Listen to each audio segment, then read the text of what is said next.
На меѓународната железничка линија помеѓу Скопје, Солун и обратно не функционира. Компаниите бараат побрзо да се стави во функција железничкиот сообраќај на македонско-грчката граница. Во спротивно најавуваат дека тоа ќе биде голема загуба за македонската економија. Но повеќе околу тоа ќе ни каже Никола Костов, директор на Македонски железници. Добар ден и за вас.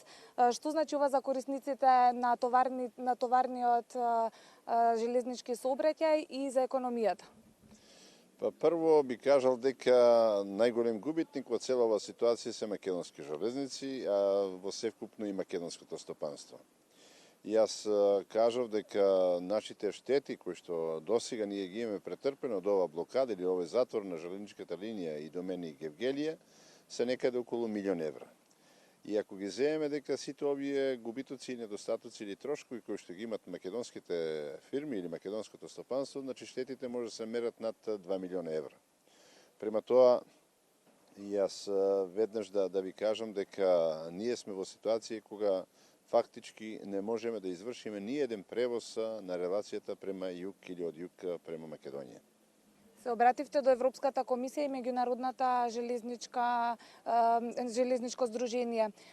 Кога можеме да очекуваме деблокада?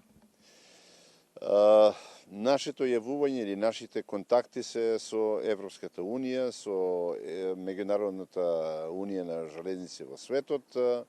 Значи, тие се веќе информирани и писмено и усмено од моја страна.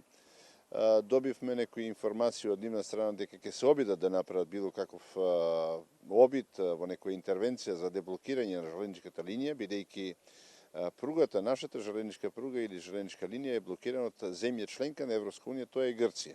Према тоа интервенцијата тие може да ја направат.